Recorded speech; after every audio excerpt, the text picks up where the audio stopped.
Hello friends, welcome to with my মোপিয়ান। সকলকে জানাই গণেশ চতুর্থীর অনেক অনেক শুভেচ্ছা। গণপতি বাপ্পা মোরেয়া, মঙ্গল মূর্তি মোরেয়া। আজকে গণেশ চতুর্থীর এই সন্ধ্যায় চলে এসেছি সেপ্টেম্বর 2025 এর মান্থলি রিডিং নিয়ে। কাদের জন্য এই রিডিং করব? যাদের জন্ম যে কোনো মাসের 1 তারিখ থেকে শুরু করে 31 তারিখ পর্যন্ত, এবং তাদের জন্য যারা নিজেদের প্রপার ডিওবি জানেন না, অর্থাৎ সকলের জন্য।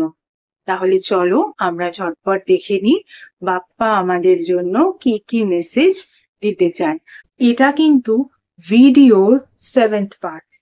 এর আগে ভিডিওর 1st, 2nd, 3rd, 4th, 5th and 6th part already uploaded.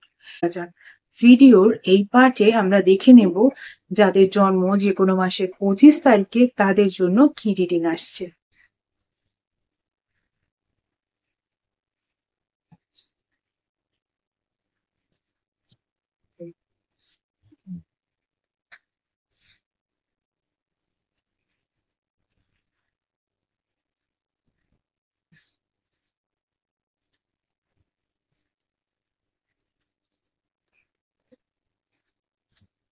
যাদের জন্ম যে কোনো মাসের 25 তারিখে তাদের জন্য যে নাম্বারগুলো ইম্পর্টেন্ট হতে পারে, নাম্বার 42 আর নাম্বার 90। দেখো, তোমাদের জন্য যে ফার্স্ট কার্ডটা এসছে সেটা হচ্ছে চপউডের কার্ড। এই চপউডের কার্ড অর্থাৎ তোমাদেরকে কিন্তু কিছু না কিছু ক্লিন করে ফেলতে বলা হচ্ছে। তোমাদের লাইফে এমন কিছু থটস যেগুলো নেগেটিভ থটস, অবভিয়াসলি পজিটিভ জিনিসকে তো ডিভাইন কখনোই ক্লিন করতে বলবেন না। নেগেটিভ থটস, নেগেটিভ এনার্জি, এই ধরনের বিষয়গুলো যদি থেকে থাকে সেগুলোকে কিন্তু নিজের জীবন থেকে ক্লিন করতে বলছেন ডিভাইন। তাই নিজেদেরকে কিন্তু পজিটিভ করার চেষ্টা করো এই সেপ্টেম্বর 2025-এ। বাপ্পা তোমাদের বলছেন স্পিরিচুয়াল কোয়েস্টের কথা, অর্থাৎ এই স্পিরিচুয়াল কোয়েস্ট বা আধ্যাত্মিক যে অনুসন্ধান, সেই আধ্যাত্মিক অনুসন্ধানের মাধ্যমেই কিন্তু তোমরা এই কাজটা করতে পারবে। নিজেদের মধ্যে কিন্তু সেই অনুসন্ধানটা শুরু করো। এবারে আধ্যাত্মিক অনুসন্ধান অর্থাৎ কিভাবে করবে? নিজের সঙ্গে নিজেকে কানেক্ট করো থ্রু মেডিটেশন, তারপরে নিজের সঙ্গে হাইয়ার ডাইমেনশন বা ইউনিভার্সকে কানেক্ট করাবে। এটাই কিন্তু তোমাদের জন্য সেপ্টেম্বর 2025-এর রিডিং। এবারে 1 মাসেই তো তুমি নিজের সঙ্গে নিজেকে কানেক্ট করা বা নিজের সঙ্গে হাইয়ার ডাইমেনশনকে কানেক্ট করা, এই বিষয়টা কতটা করে উঠতে পারবে সেখানে কিন্তু একটা কোয়েশ্চেন মার্ক থাকে। কারণ যে কোনো হ্যাবিট যখন আমরা ক্রিয়েট করতে চাই তখন কিন্তু মিনিমাম 3 উইকস একটা হ্যাবিট ক্রিয়েট করতে লাগে। সেই জন্যে সেই হ্যাবিটটাই তো আগে তৈরি করো। হয়তো তোমাদের সেই হ্যাবিটটাই নেই যে মেডিটেট করবে। তোমরা মেডিটেট করো, মেডিটেশন করো, নিজেকে নিজের সঙ্গে কানেক্ট করাও মেডিটেশনের মাধ্যমে। তাতেই দেখবে অনেক নেগেটিভ থটস, অনেক নেগেটিভ চিন্তা ভাবনা এমনিই দূরীভূত হয়ে যাচ্ছে। চলো, এরপরে যাদের জন্ম যে কোনো মাসের 26 তারিখে তাদের জন্য কি রিডিং আসে একটু দেখে নিই।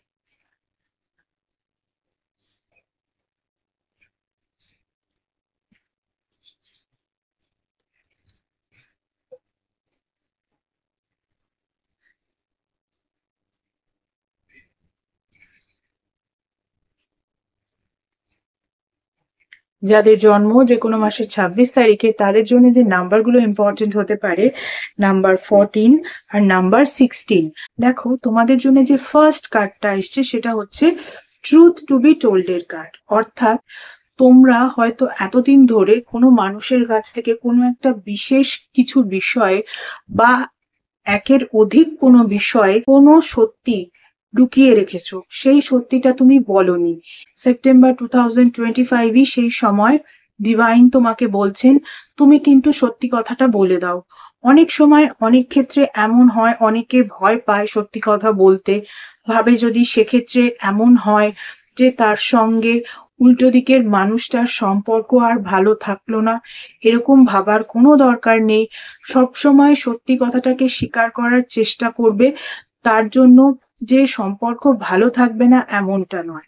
অনেক সময় এমনও হয় যে আমাদের বেশ কিছু কারণে অনেক সময় সত্যি লুকিয়ে রাখতে হয়, কিন্তু কেন সেই সত্যিটা লুকিয়ে রেখেছো সেই ব্যাপারটা কিন্তু এবার বলে দেওয়ার সময় এসেছে। সত্যিটাও বলবে, কেন লুকিয়ে রেখেছো সেটাও বলবে।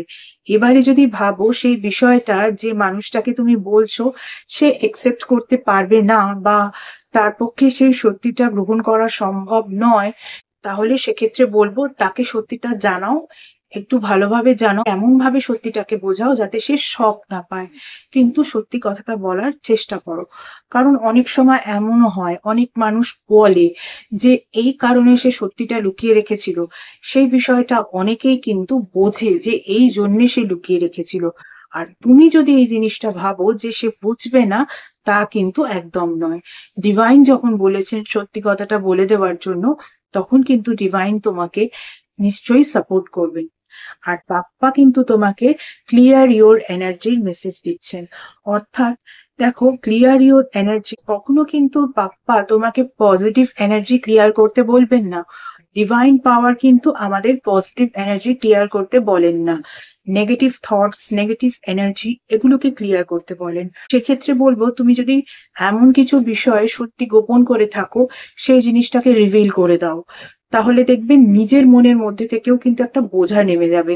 অনেক সময় এমন হয় একটা মিথ্যেকে চাপা দিতে গিয়ে আরো 100টা মিথ্যে বলতে হয়, তাকে চাপা দিতে গিয়ে আরো 1000টা মিথ্যে কথা বলতে হয়।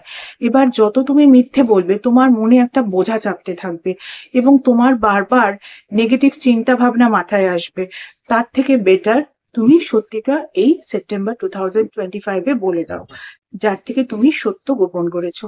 এটাই কিন্তু সেপ্টেম্বর 2025-এর তোমাদের জন্য মেইন রিডিং, যাদের জন্ম যে কোনো মাসের 26 তারিখে। এবারে যাদের জন্ম যে কোনো মাসের 27 তারিখে তাদের জন্য কি রিডিং আসে একটু দেখে নিই।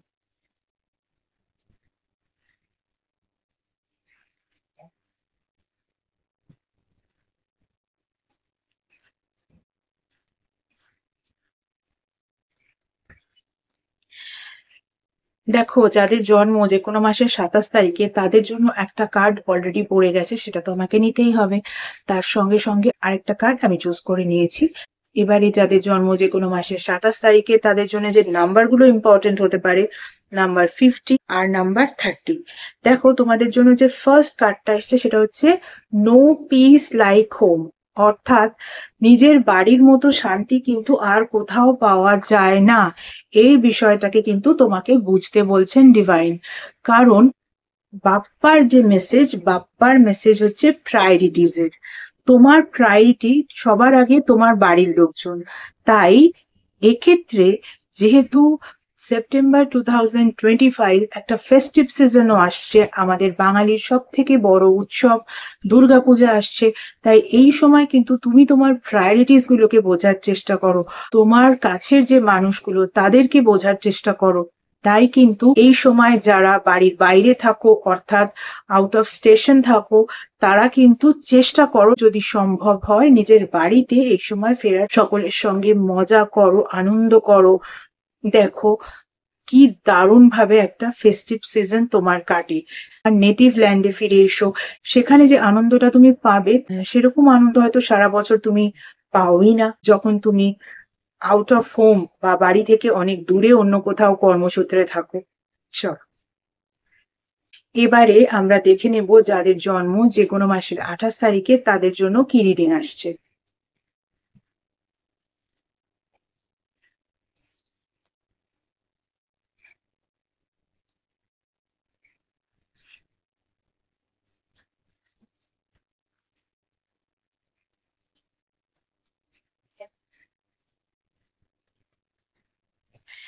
যাদের জন্ম যে কোনো মাসের 28 তারিখে তাদের জন্য যে নাম্বারগুলো ইম্পর্টেন্ট হতে পারে, নাম্বার 7 আর নাম্বার 9। দেখো, তোমাদের জন্য যে ফার্স্ট কার্ডটা এসছে সেটা কিন্তু টু দা সি এর কার্ড। অর্থাৎ তুমি কিন্তু এই সেপ্টেম্বর 2025-এ যদি তোমার লাইফের কোনো সেক্টরে কিছু নতুন ভাবে করার কথা ভেবে থাকো বা একটু অন্যরকম ভাবে করার কথা ভেবে থাকো, করার দরকার নেই। যেরকম ভাবে সেই কাজটা চলছে বা যেরকম ভাবে যে ফ্লোতে সেই কাজটা এগোচ্ছে সেইভাবেই এগোতে দাও এই মাসে। পরে অক্টোবরের রিডিং নিয়ে যখন আমি অক্টোবরের প্রথম দিকে বা সেপ্টেম্বরের শেষের দিকে আসব, তখন দেখা যাবে তোমাদের জন্য কি মেসেজ আসে।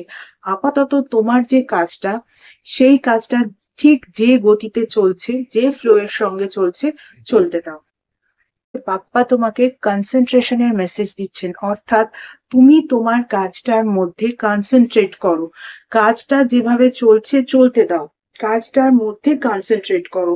সেই কাজটাকে বদলানোর বা চেঞ্জ করার বা তার ফ্লোটাকে চেঞ্জ করার বা নতুন কিছু শুরু করার দরকার নেই। আপাতত যে কাজগুলো চলছে সেই কাজগুলোতে কনসেন্ট্রেট করো। কোথাও গিয়ে তোমার হয়তো কনসেন্ট্রেশনের প্রবলেম হচ্ছে, সেই জন্যই বাপ্পা এই মেসেজটা তোমাদের জন্য দিয়েছে। তাই আগে যে কাজগুলো অলরেডি চলছে সেই কাজগুলোতে কনসেন্ট্রেট করো, তারপরে নতুন কিছু করার কথা ভাববে। ভিডিওর এই পার্টে কিন্তু এইটুকুই। বাকি রিডিং গুলো দেখতে হলে কিন্তু দেখতে থাকতে হবে।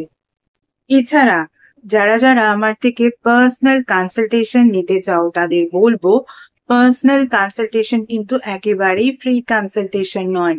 পার্সোনাল কনসালটেশন কিন্তু paid consultation. Regarding what? Regarding numerology, vastu, tarot healing, crystal healing, healing with reiki, healing with meditation, healing with symbolism, healing with law of attraction, astrology, পামমিস্ট্রি, সনাতন ধর্মীয় পদ্ধতিতে স্পেল কাস্টিং এবং এমন কিছু স্পেশাল রেমেডিজ যেগুলো তোমাদের overall details check করার পরেই দেওয়া যায়, এভাবে জেনারেলি দেওয়া যায় না, ইত্যাদি বিষয় আমার থেকে কনসালটেশন নিতে হলে কিন্তু স্ক্রিনে যে ইমেল আইডিটা দেখতে পাচ্ছ সেই ইমেল আইডিতে মেল করো তোমাদের অ্যাপয়েন্টমেন্ট বুক করার জন্য। তোমাদের অ্যাপয়েন্টমেন্ট একবার বুক করা হয়ে গেলে তখন তোমাদের টাইম স্লট প্রোভাইড করে দেওয়া হবে এবং কল নাম্বারও প্রোভাইড করে দেওয়া হবে। যে টাইম স্লট ওয়াইজ সেই নাম্বারে কিন্তু তোমাদের কল করে নিতে হবে। গত 1 বছর ধরে তোমরা যেভাবে আমার ফেসবুক পেজটাকে লাইক, ফলো, শেয়ার করেছো, তোমাদের বন্ধুদেরকে আমার পেজে ইনভাইট করে নিয়েছো, তাদের বন্ধুদেরকেও ইনভাইট করে নিতে বলেছো, ঠিক একই রকম ভাবে আমার ইউটিউব চ্যানেলটাকেও কিন্তু সাবস্ক্রাইব করতে হবে। পাশে থাকা বেল আইকনটাকে ক্লিক করতে হবে। আর তোমাদের বন্ধুদেরও বলতে হবে তারাও যেন আমার ইউটিউব চ্যানেলটাকে সাবস্ক্রাইব করে নেয়। এর মতো এটুকুই। টাটা। Thank you so much.